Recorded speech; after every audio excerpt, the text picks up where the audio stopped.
खूनी कुआं। सीमा गर्मियों की छुट्टियों में अपनी नानी के गांव आई थी। सीमा नानी के घर पहुंचने के बाद अपनी नानी के पैर छूती है और उनसे आशीर्वाद लेती है। तभी उसकी नानी उससे कहती है, इतनी बड़ी हो गई मेरी सीमा, चल जल्दी से हाथ मुंह धो ले, मैं तेरे लिए खाना लगा देती हूँ। भूख लगी होगी ना? हाँ नानी, भूख तो लग रही है मुझे, आपके हाथ के बने हुए पीले दाल और चावल खाने की। कितना टाइम हो गया है मुझे आपके हाथ का बना हुआ दाल चावल खाए हुए। तू तो नौकरी में व्यस्त थी, तो तुझे कहाँ से टाइम मिलेगा अपनी नानी के लिए? और जब इतने टाइम बाद आई है तो ज्यादा टाइम के लिए रुक कर जाएगी तू। हाँ हाँ नानी, इस बार पूरे 2 महीने के लिए आई हूँ। सीमा की नानी अंदर जाकर उसके लिए खाना बनाने लगती है।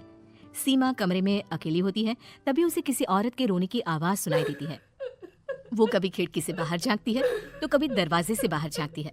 उसे समझ में नहीं आ रहा होता है कि आखिर रो कौन रहा है। तभी नानी खाना लेकर आ जाती है।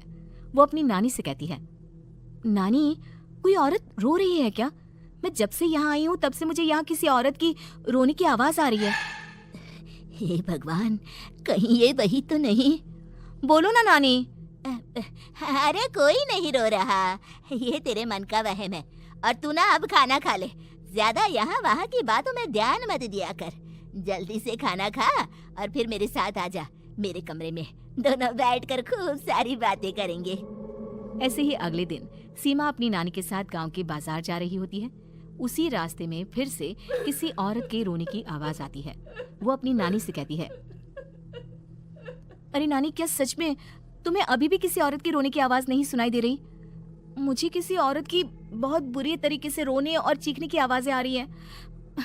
मैं बहुत परेशान हूँ नानी, आखिर ये कौन है? मुझे लगता है कि सीमा को शहर भेज देना चाहिए, यहाँ रहना उसके लिए ठीक नहीं।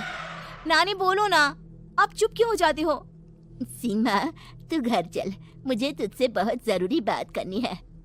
नानी सीमा को घर ले आती है और सीमा से कहती है, सीमा, कल सुबह तू शहर वापस चली जाएगी। अरे अचानक? आखिर क्या बात है नानी, आप मुझे ऐसे जाने को क्यों कह रही हो? मैं बस जो कह रही हूँ उस पर ध्यान दे। तू कल सुबह यहाँ से चली जाएगी, और ये बात मैं कोई मजाक में नहीं बोल रही। तू कल जाएगी तो मतलब जाएगी। अरे नानी, चली जाऊंगी मैं, ठीक है, पर आखिर बात क्या है ये तो बता दो। मम्मी से कोई बात हुई है या फिर मुझसे कोई गलती हुई है जो तुम मुझे अचानक से जाने के लिए बोल रही हो? देख सीमा, रात बहुत हो चुकी है और मुझे इस बारे में कोई बात नहीं करनी। चल, अब चल के मेरे साथ सो जा, सुबह की बस पकड़कर तुझे शहर भी तो जाना है। सीमा को अपनी नानी का ऐसा व्यवहार देखकर बहुत ही अजीब लगता है। उसे कुछ समझ में नहीं आ रहा होता है कि आखिर उसकी नानी उसे अचानक से गांव छोड़कर जाने के लिए क्यों कह रही है। ये सारी बातें सोचते सोचते सीमा की आंख लग जाती है और वो अपनी नानी के साथ सो जाती है। ऐसे ही आधी रात को सीमा को फिर से किसी औरत की रोने की आवाज सुनाई देती है। वो उस औरत की आवाज सुनकर बार बार करवटें बदल रही होती है और तभी उसे सपने में भी एक अजीब सी औरत की परछाई दिखाई देती है जो इतना चीख चीख कर रो रही होती है कि सीमा डरकर उठ जाती है। वो पूरे पसीने पसीने हो रही होती है। वो अपने आसपास देखती है तो घर में बिल्कुल शांति का माहौल होता है। सीमा घबरा जाती है। वो अपनी नानी को जगाने की कोशिश करती है मगर उसकी नानी नहीं जगती। सीमा को फिर से उस औरत की रोने की आवाज सुनाई देती है।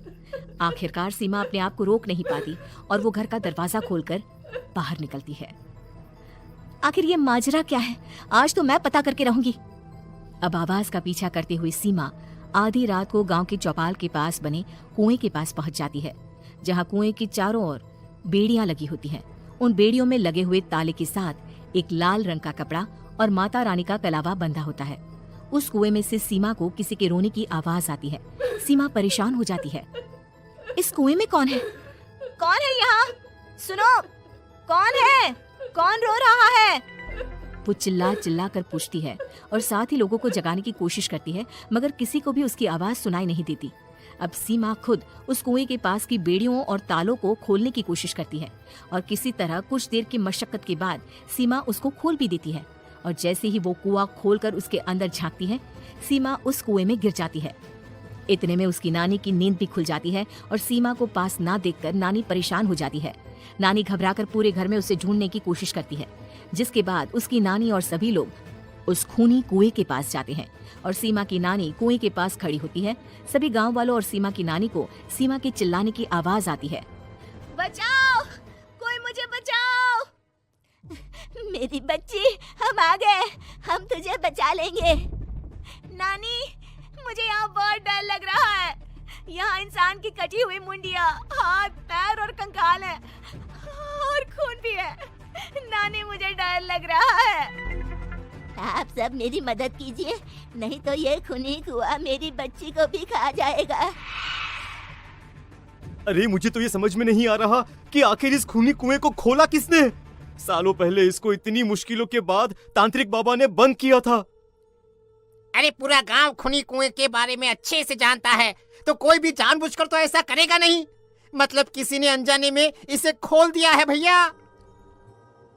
सीमा को इस बारे में मालूम नहीं था और जब से वो यहाँ आई थी तभी से उसे किसी औरत के रोने की आवाजें भी सुनाई दे रही थी। कहीं सीमा ने ही तो उसे नहीं खोला।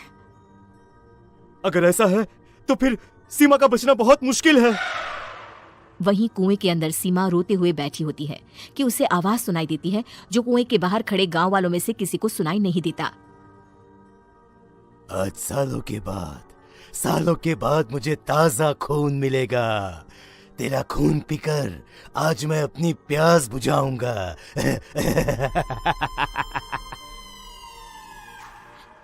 कौन है? कौन है? मत मारो प्लीज, मुझे जाने दो प्लीज। मैंने किसी का क्या बिगाड़ा है? वो तुझे मरने के बाद पता चल ही जाएगा। जितने में गांव वाले और सीमा की नानी कुछ सोच पाते, उतने में उन्हें सीमा के चिल्लाने की आवाज आती है और अगले ही पल सब शांत हो जाता है। क्या हुआ? सीमा, मेरी बेटी। माफ करना बहन, लेकिन अब सीमा वापस नहीं आएगी। हमें एक बार फिर से कुएं को बंद करना होगा। गांव वाले तभी तांत्रिक को बुलाकर लाते हैं। एक बार फिर अपनी शक्ति से तांत्रिक बाबा उस कुएं को हमेशा हमेशा के लिए बंद कर देते हैं और वहां एक बोर्ड लगा दिया जाता है कि यहाँ आना मना है।